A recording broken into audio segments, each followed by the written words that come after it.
Guys, I've got something really awesome for you today. I'm going to be making a sticky date pudding, but not just sticky date pudding. I'm going to make sticky date mini puddings that I'm going to steam up for you now, and I can't wait to have them because they're so tasty. So let's get started. So actually, to start your sticky date puddings, you're going to have to make a sauce because we want to make sure that sauce stays nice and hot while we're making our puddings, and those puddings don't dry out while we're making our sauce. So we're sort of doing a bit of a reverse option here. Essentially, this sauce is going to be what makes your sticky date puddings just so delicious. So let's start with that.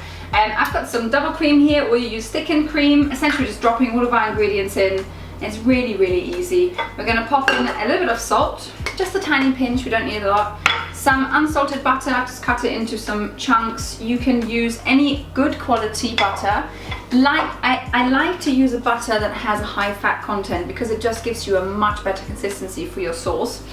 Then we're going to add in some soft brown sugar. You need a bit of soft brown sugar. And then this is optional. It will cook away at least enough for you to enjoy that, even if you have children around, even with me in pregnancy. So we are cooking it to an extent that at least makes it evaporate again, but you could leave the bourbon out altogether. Bourbon, it's actually bourbon.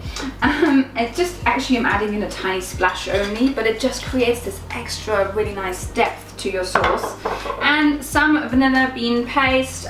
This video is also on my YouTube channel, so you can check out in the link in the description below for this beautiful vanilla bean paste that you can make at home.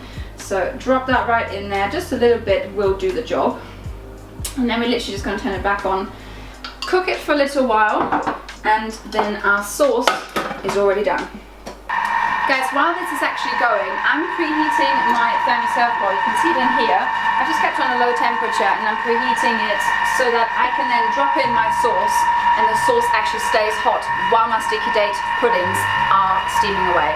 So if you have that at home, definitely make sure you use that. You could also pour some boiling water in, but it actually stays hotter if you do put it in the oven. And they are the Thermi Servebowls, which you can get in the link in the description below. So that's all cooked now. We're really ready for our sauce already. I've taken out the serve bowl from the oven. Be careful if you do put it in the oven. Obviously it's hot, so you want to make sure you take that out with oven gloves.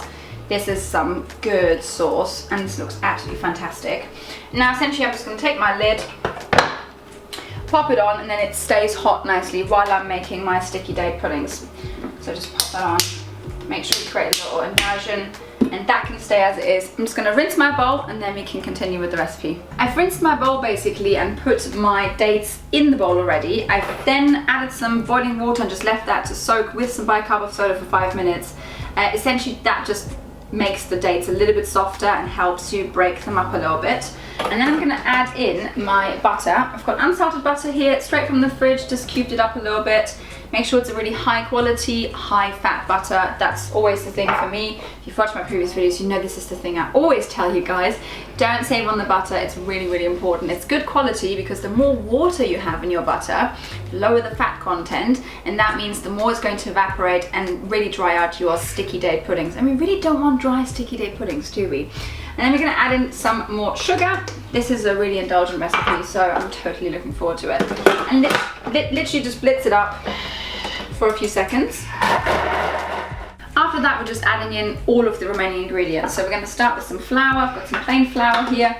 This will work well with gluten-free plain flour too, no problem. And then we're going to add in some eggs, crack in 2 of those.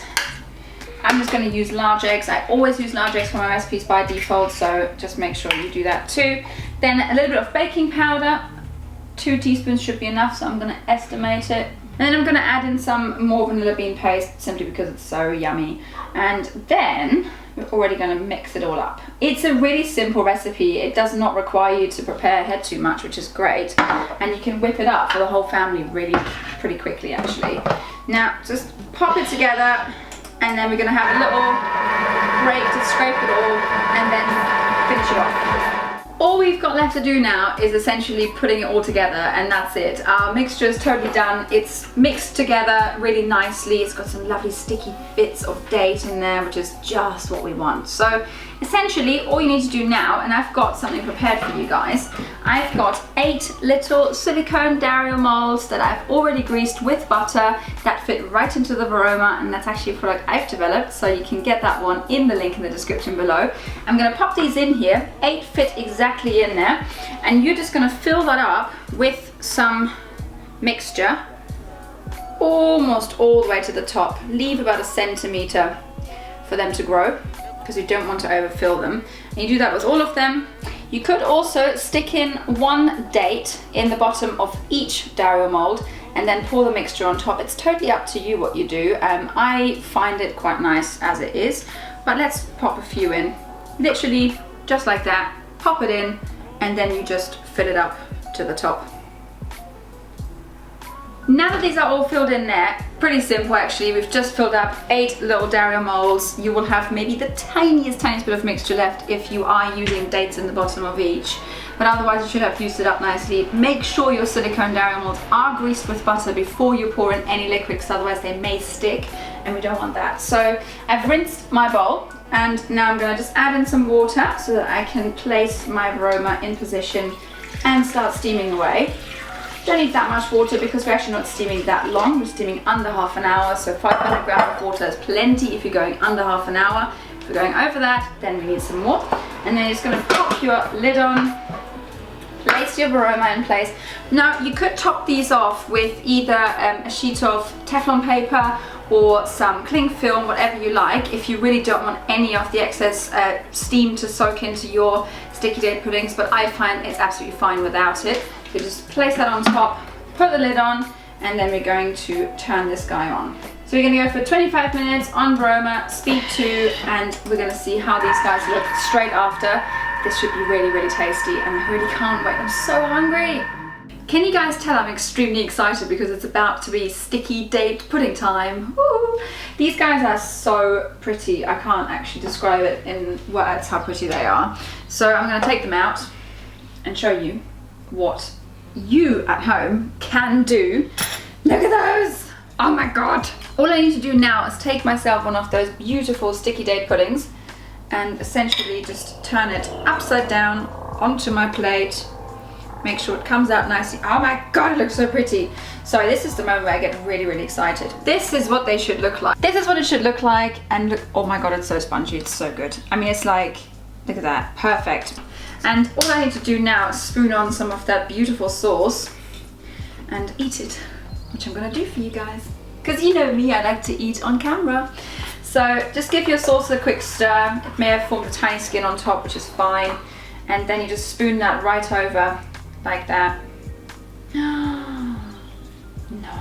So now it's time to try these guys. I mean, this is an absolutely stunning sticky date pudding. Look at that. It's totally perfect, spongy, nicely steamed in the middle. There's my little date at the top, and I'm just going to essentially dive right into it.